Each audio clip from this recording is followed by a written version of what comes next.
serious divide between me and my mother when I was growing up. One of us had to go to bed at 8:30, while the other apparently didn't need to sleep at all. One of us wasn't allowed to watch Disney princess movies because their outfits were too skimpy, and the other was free to indulge in countless documentaries on the minds of serial killers. And one of us didn't even know that Build-A-Bear was a thing until she walked past one of their stores at a mall in Chicago when she was 15 years old, which is far too late. But you're thinking, Daisy, cut your mom some slack. You have no idea what she had to put up with to have you. And you're right, I didn't, until a couple of months ago. So today, we will first take a deep dive into the concept of baby fever. We will then take a magnifying glass to the brain during pregnancy, and finally, we will break the silence on an issue that is sadly overlooked, the reality of postpartum depression. Now, I am definitely a baby lover. I like to try and catch a baby's attention when their mom isn't looking and make a funny face to see if they smile. But seeing babies in public doesn't make me want to have a baby. But this isn't true for everyone, and not by a long shot. What's commonly known as baby fever, as detailed by Merriam-Webster, is the longing that some people experience relating to the desire of having children of their own. In the real world, you can find countless social media posts of people either trying to elicit baby fever in the viewer or document their own experience. After seeing some cute baby videos on Instagram, user DakaGirl8 writes, "I need to stay off Instagram because I keep seeing all these cute baby videos and it's giving me baby fever." Here's another by user DinoWoolVR. "Baby fever went crazy this day. I have no urge to have children, but in this moment that all went out the window." Here, this user admits that she has no intention of having kids, but the dopamine simply took over. Merriam-Webster goes on to explain what reportedly happens to someone in severe cases of baby fever, citing feverish dreams of being pregnant and caring for a child, feeling restless from the unfulfilled wish, and experiencing a visceral radiating pain, like actually feeling literal physical pain from not being a mother.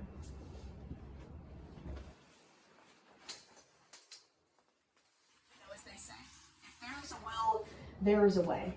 This is where pseudoscidesis comes in, or a phantom pregnancy. And no, it isn't this. No, ladies, your uterus is not haunted, I promise. It's when the brain and body pulls tricks on you to make you think you're pregnant. The Cleveland Clinic in 2022 explains that patterns can appear that suggest a pregnancy, like morning sickness or weight gain. And this graphic depicts the rare case where the stomach will actually grow in response to the brain signals. And this graphic depicts a man who is victim to pseudoscidesis, which means yes, men experience baby fever. However, the process is notably different than it is for women. It's more cut and dry. The Fatherly Newsletter in 2019 cites Gary L. Briggs, a PhD student at Kansas State University, when explaining why men experience baby fever, and in summary, it is for one or more of these three reasons: not wanting to be at odds with a partner who does want a baby, becoming more financially stable with age, looking forward to support in retirement, and wanting to put something on earth to continue their legacy. You know, someone to teach the secrets of grilling to, and someone to hold the flashlight the wrong way while you're under the hood of the car. So now that we've decided why you're having your baby, let's walk through some of the things that will happen to your brain when you're pregnant, starting with simply pregnancy brain. As defined by maternal fetal specialist Abdelaziz Saleh with Akron Children's in 2020, pregnancy brain is a process in which the woman's actual brain cells don't change, but the environment around them do. During pregnancy, the body sends a flood of fluctuating hormones throughout. It's like a truckload of different sizes and flavors that affect all different kinds of neurons in the brain. Things like forgetting to go to an appointment that you scheduled, or forgetting to lock the door at night before you go to bed.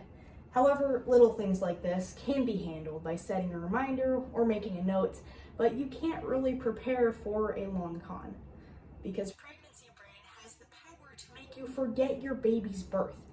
Not actually forgetting the day that your bundle of joy came into the world, but forgetting all of the pain that you went through to make that happen.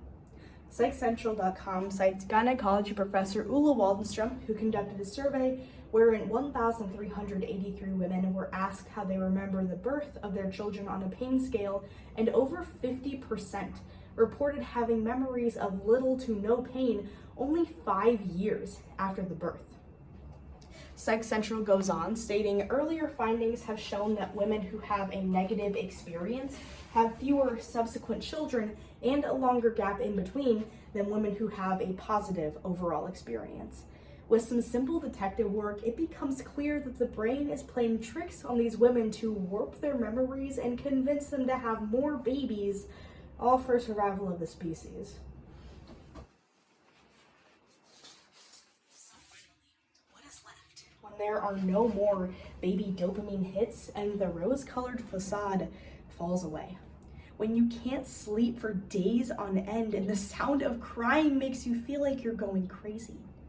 At this point, many will begin to feel the effects of postpartum depression. As defined by the Mayo Clinic in 2022, postpartum depression is a myriad of intense emotions of sadness, anger, and anxiety after having a baby. It's caused by a major drop in the hormones estrogen and progesterone that kick into overdrive during pregnancy. But after the baby is out, your body becomes depressed from the drastic change.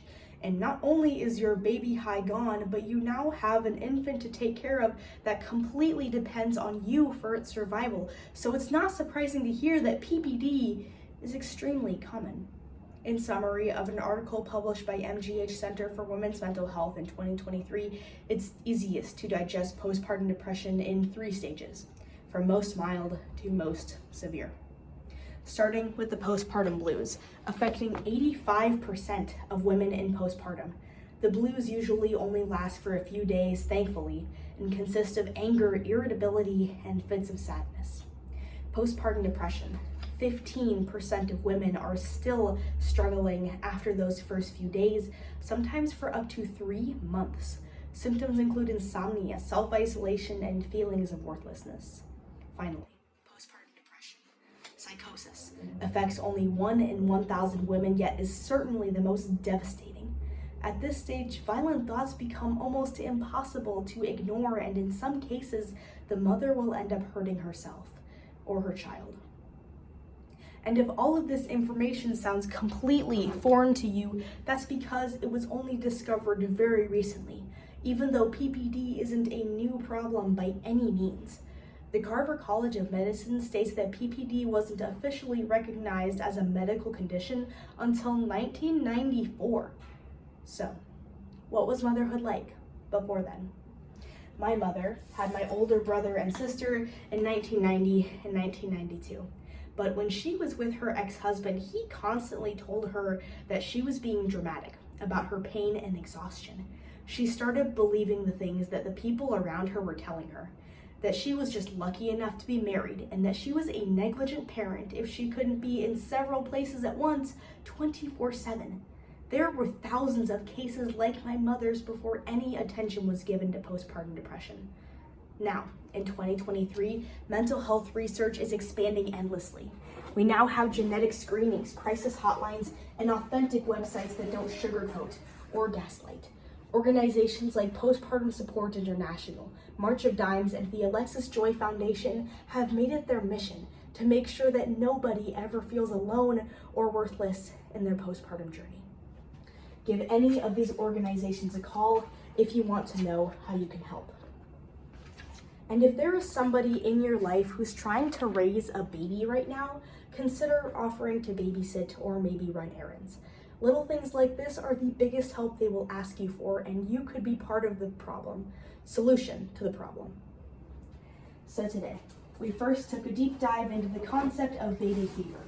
We then took a magnifying glass to the brain during pregnancy, and finally, we broke the silence on an issue that is sadly overlooked: the reality of postpartum depression.